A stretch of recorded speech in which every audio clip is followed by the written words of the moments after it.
I am Mureithi, 30 years of age, and I'm a consultant by profession, consultant corporate and personal development, and I love people. I would describe my parents as the typical African parent. My father, a disciplinarian. He was such a disciplinarian. He used to beat us in advance.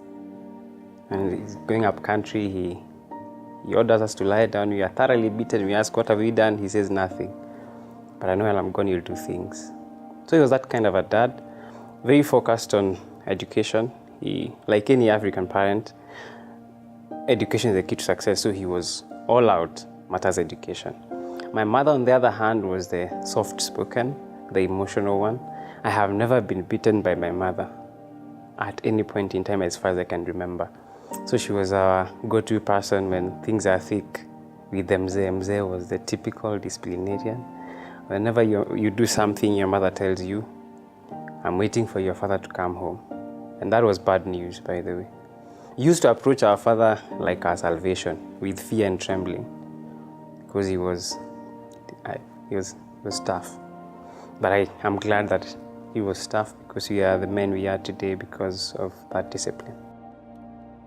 My lowest moment, which also happens to be my biggest inspiration, when I was a little boy, I think I was in Form 2, and my mother used to sell second-hand clothes. She used to import clothes from Germany but picks them in Gikomba to go and sell. And I would sit with her at her vending corner to help her sell. But of course, I would bury myself in books because I grew up being taught that, education is the key to success.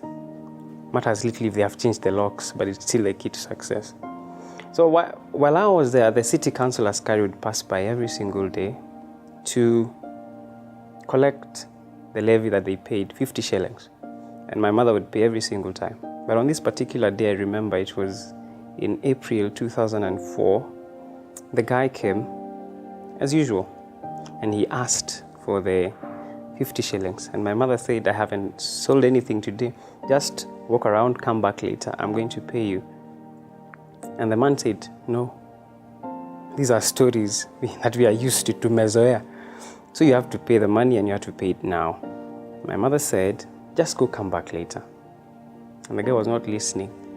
He had no heart. I think there was an ice box where his heart used to be. He decided to do what they do, pick their clothes, stack them in a sack, and take them to City Hall, where you would then have to go and pay a lot of money to get it out. And at this point, my mother was literally begging him and telling him, just do it for my boy. If not for me, just do it. I know you are a father, just do it for my boy. But he was having none of it. And at that point, I saw tears roll down my mother's cheeks. And I could not stand it. I think if there's something that is life-altering is for a son to see his mother cry tears of shame. And I looked around, I saw a slasher. I picked it up. And I looked at this big man. He was as tall as Dawn, just bigger, and with a beard. And I told him, sir, I don't mean any disrespect, but if you don't put those clothes down, I will dismember your leg from the rest of your body. I didn't know how I was going to do that, but in me, it was a typical case of David versus Goliath, because I was tiny, not much has changed, but he was a big man. And he took off. And there was my mother and I, and she looked at me. I can only imagine what was going on in her mind. She was thinking, wow, what happened to my son? He must have picked that from his father's side. But I went to her and I held her hands. And I told her, Mama, when I grow up, I will work so hard that you'll never have to beg any man for your livelihood. That's why whatever venture I go into, whatever space I go into, I always emerge the top. Why? Because I made a promise to my mother. It was my lowest point, but it was also my highest. because from then I draw my inspiration to do what I do. I focus on personal development first because I believe everyone can be better than they are. They can be better tomorrow than they are today. And if that was not so, what then do you need tomorrow for? We all have potential to grow beyond what we are right now. And I think my journey started maybe while I was still in campus. When I got a job, I was given a job by Safaricom while I was still in campus. And it's because of my ability to express myself. I stood at a forum, I spoke, they thought, wow, that boy is brilliant. You should hire him. And they hired me. And then I think they mistook my ability to communicate well as my ability to sell. So they took me to sales. But I learned a lot of things in sales. That's where my career started. Safaricom was my first employer. And while I was there, I used to find that I'm very passionate about talking to people. As in, I can literally just pay people to listen to me. That's how much I love talking to people. And while I was there, I realized I talk a lot. I talk to people, I start meetings, I take initiative. And I decided to start developing this gift that I believe I have, the gift to communicate.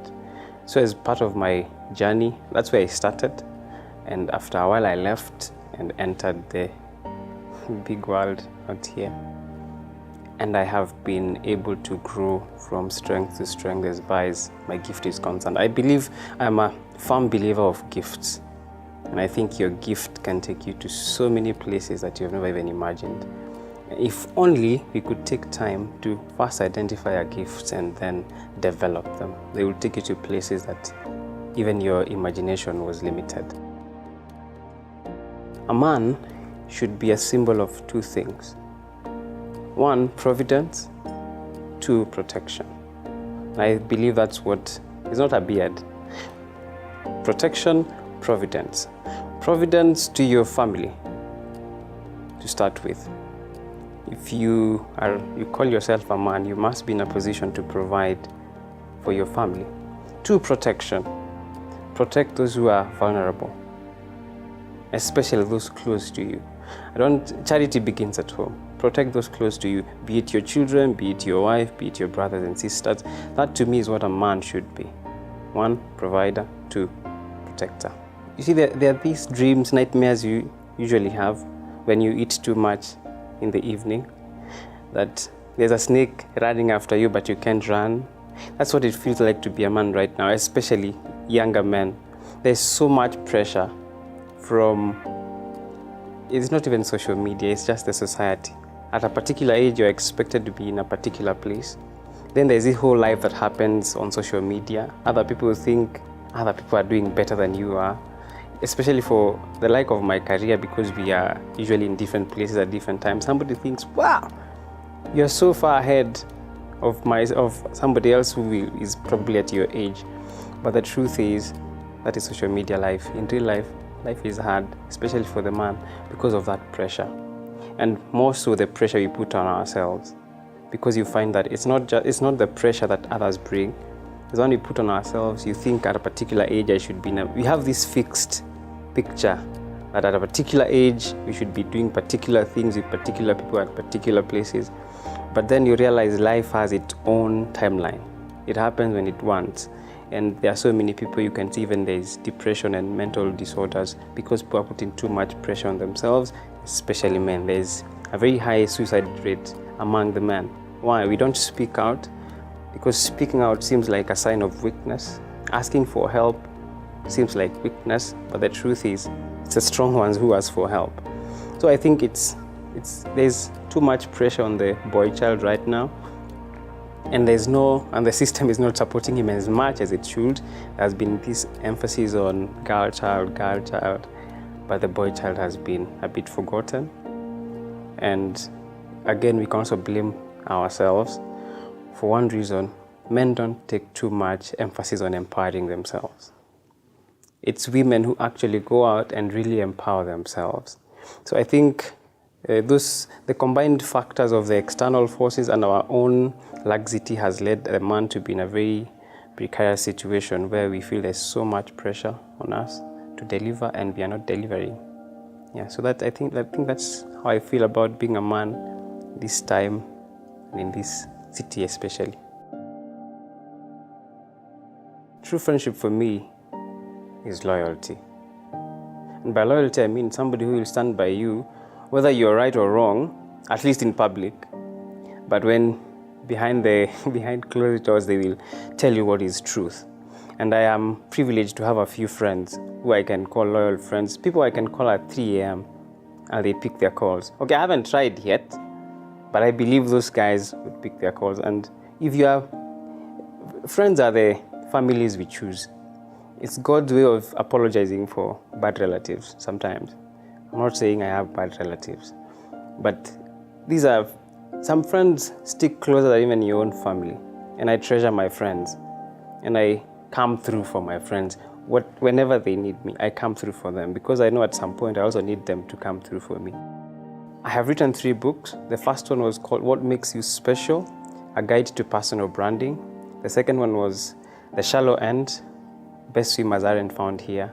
And my last publication was The Realities of the 21st Century, How to Grow and Succeed in a World that is Ever Changing. The next thing for me is going world class. From what I do, I think I've been a local hero long enough. I honestly think I have done what I could do in this local market, in the speaking industry.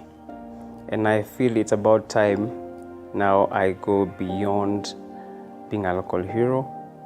I intend to be world class. It's my aspiration to be world class, because only then can I have bigger impact beyond just the local hero. My key thing that keeps me going is impact. The responses I get from people who I will never meet because they heard me somewhere or read my article of my book somewhere, and they give me such good feedback about how they feel, the impact I've had in their lives. I want that to happen to so many people, to billions of people, and that's my next thing.